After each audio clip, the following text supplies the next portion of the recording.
Hey guys, and welcome to Diabetic 365. And today we have a very special guest on our show. She is Christine, and she has been type 1 diabetic, and she has found the College Diabetes Network. And she's on the show to share all her experiences and also about her network. Hey, welcome Christine onto the show. Hi. So Christine, before getting started with your diabetes college network or college diabetes network, I would like to touch base on your diabetes as a kid, before. So tell us at what age and when were you first diagnosed? So I was diagnosed when I was 14, so it was my freshman year of high school.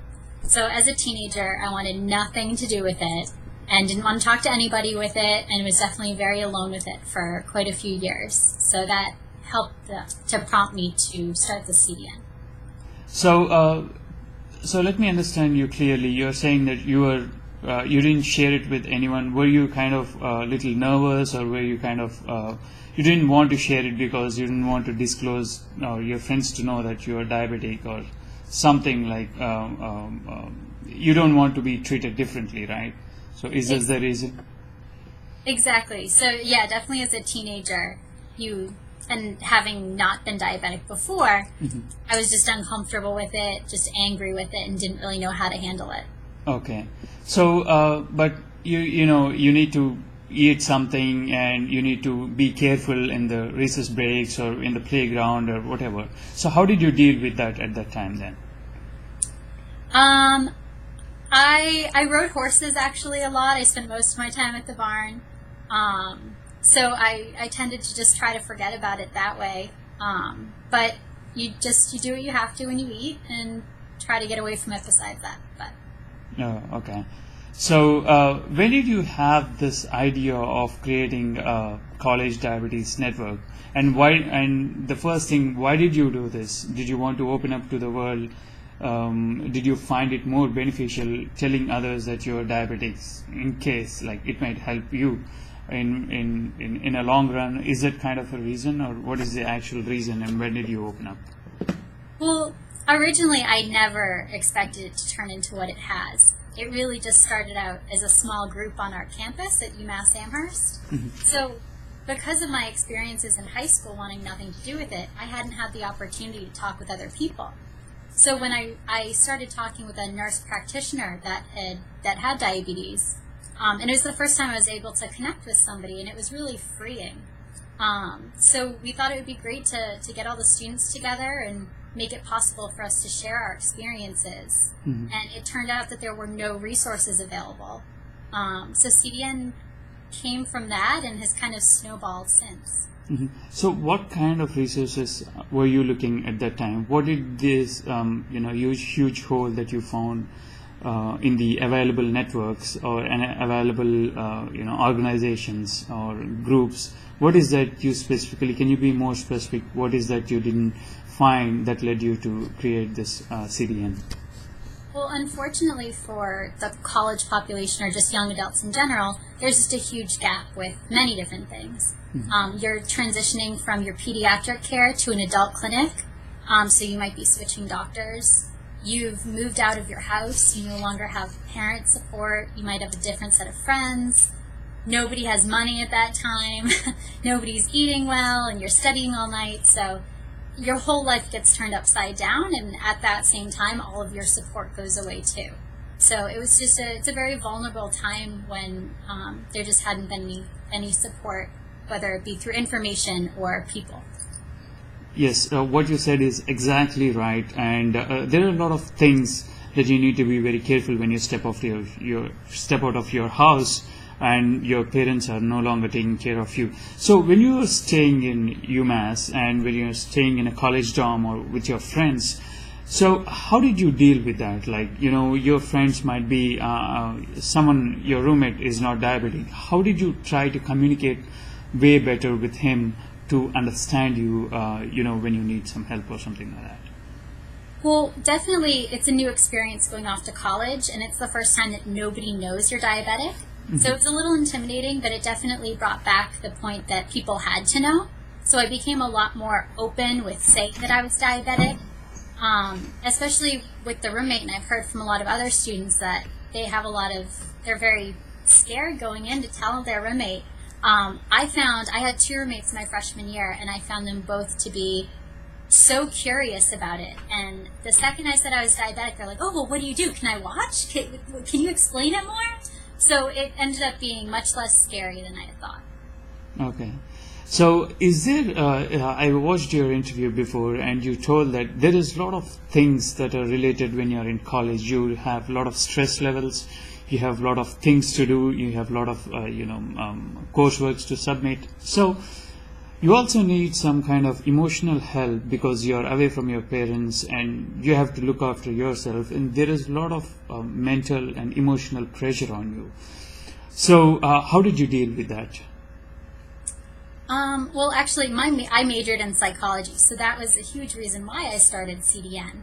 And I found that just the peer support and being able to connect with just other people my age who are going through the exact same thing ended up being so important to me, and I found that helped to fill that void and kind of keep me motivated and keep me from feeling too frustrated. Mm-hmm.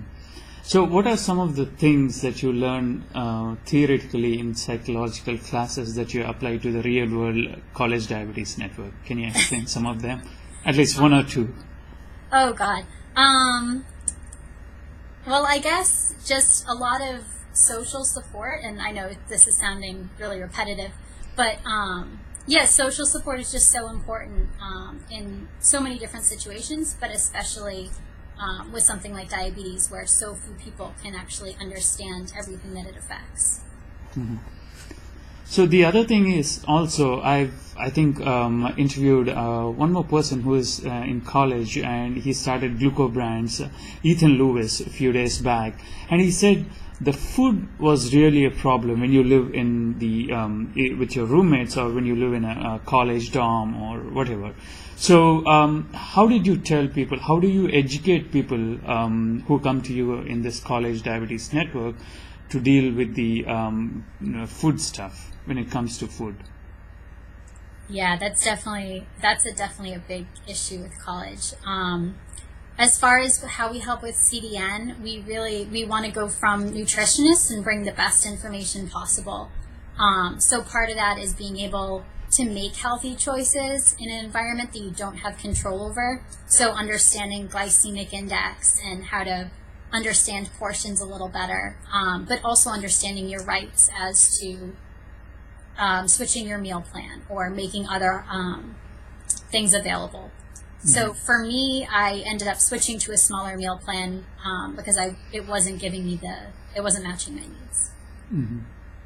So how are you expanding your network to other colleges or other campuses? In any way possible. So we've done a lot online. People have been very supportive, and because the diabetes community is pretty small, it's worked out very well that way. But there have been so many other organizations that are so excited to kind of hop on the bandwagon with us because they remember their experiences in college, so they want to help spread the word as much as they could. Mm-hmm. Mm-hmm. So how are you trying to communicate with your hospital resources in the college or outside? So are you trying to bridge this gap by tying up with any kind of hospitals or medical centers within or across the universities? Is this any kind of idea that you have? Yeah, we definitely have several projects that are kind of on the burner right now. So definitely working with different hospitals. But as far as health centers on campus, mm-hmm. we really hope that each of our chapters will take an active role in that. And most of them have. So they've gotten them more involved and just started to kind of educate them more. Oh, that's very good. That's very good. So the next question is, so what are some of the things that you learned the hard way as a diabetic and also from the college diabetes network? Everything?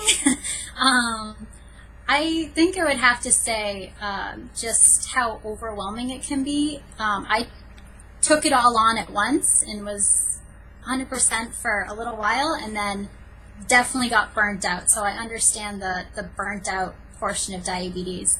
And I think that's something that I definitely had to learn the hard way, because I never understood why people were saying, let other people help you. But it's so important.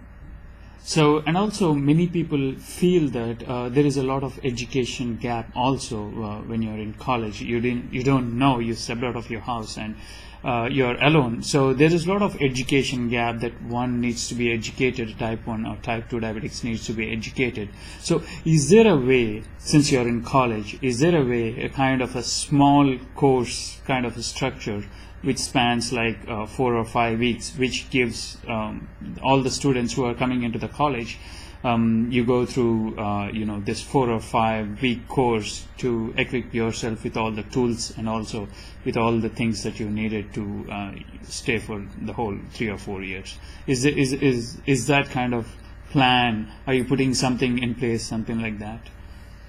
I think something like that would definitely be useful, and we've discussed possibly putting up webinars that might be helpful. Most of the information, we don't have any courses, but we do provide the information on the website so that students can look it up as it comes into their lives or before they go. But in addition to the information that we have on the website, we've been involved with different panels and different camps that bring like high school students together before they leave for college to help answer some of those questions, and they're able to refer them to us. Oh, okay. That's very nice.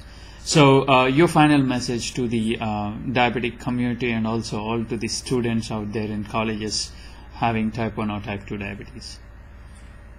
Oh, so many things. I guess the big one, coming from working with CDN, is get involved with us. Everybody's affected, whether your kids are going off to school or you're going off to school or you just graduated or you're there.